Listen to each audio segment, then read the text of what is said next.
The United States has just reinforced its military capacity in the Middle East, sending more troops and heavy weaponry for a larger phase of the war.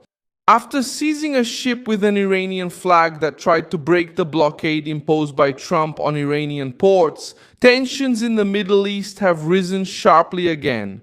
And this Monday, April 20, 2026, the grimmest reading is clear. The United States is projecting more military power toward Iran, while the Strait of Hormuz is heating up again.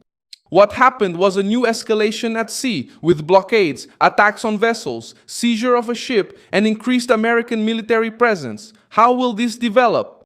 With ships, troops, marines, destroyers, and major redeployment.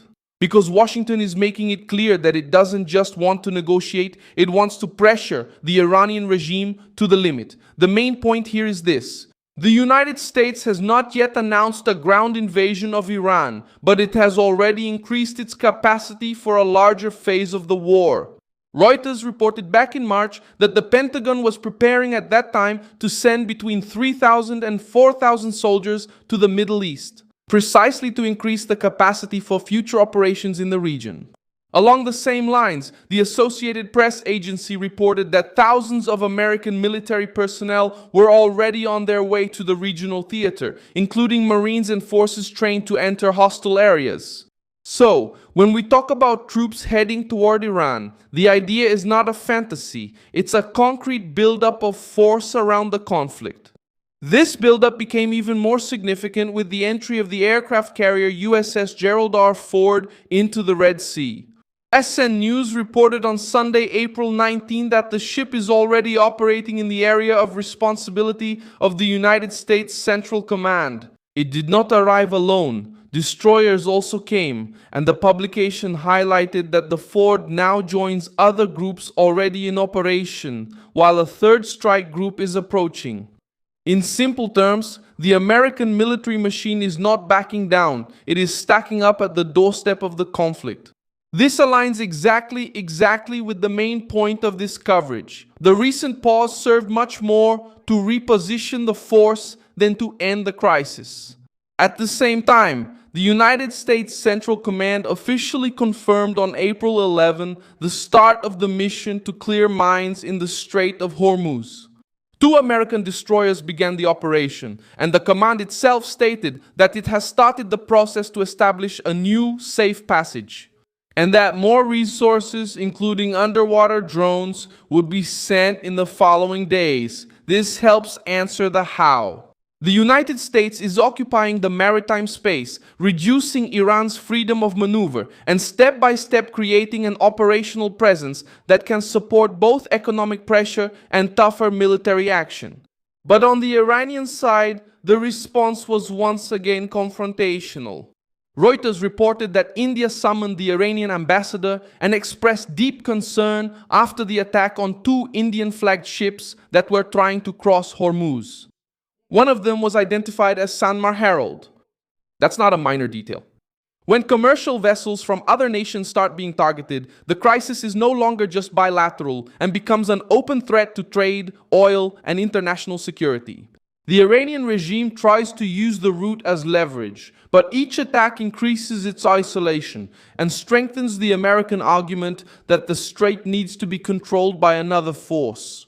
There is still a decisive element in this scenario, the sense of division within the regime itself. On the material side, the interpretation is that the Revolutionary Guard has come into public conflict with the diplomatic wing, even going so far as to disavow the message about reopening the route and treating the foreign minister as someone without real authority. This, along with the quick return to the closure of Hormuz after the reopening announced on Friday, reinforces the impression that there is more than one center of power trying to take control in Tehran at the same time. Reuters confirmed the temporary opening of the passage on April 17 and also reported that Iran warned it could close everything again if the American naval blockade continued. What we see now is exactly that, one statement to ease tensions and another action to clarify things. In practice, this mix of American blockade and Iranian provocation pushed the situation to another level on Sunday. Reuters reported that the United States fired at the Iranian-flagged cargo ship and took full custody of the vessel. On Monday, the same agency reported that American Marines descended from helicopters to board the ship, while Tehran promised retaliation and refused for now new peace talks.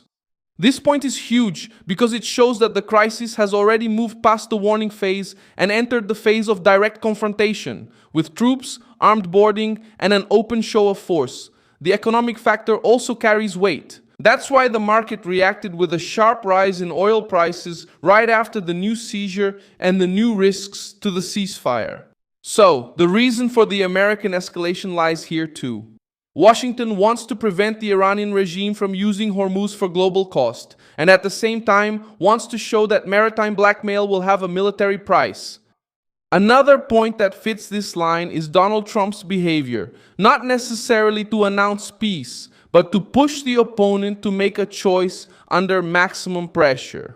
Reuters reported this Monday that the ceasefire seems to be at risk, that Iran is refusing new negotiations for now, and that the American blockade remains the main obstacle for any talks in Islamia.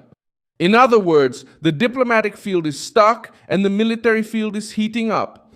When diplomacy stalls and the ships keep arriving, the message is not one of relief, it's one of preparation. In the end, the United States is sending troops and combat power toward Iran in an increasingly thick siege with soldiers, marines, aircraft carriers, destroyers, naval blockade, mine operations, and ship seizures.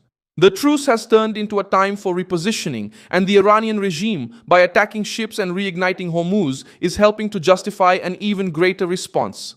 If Tehran continues down this path of provocation, the next phase will definitely be much more severe than the current one.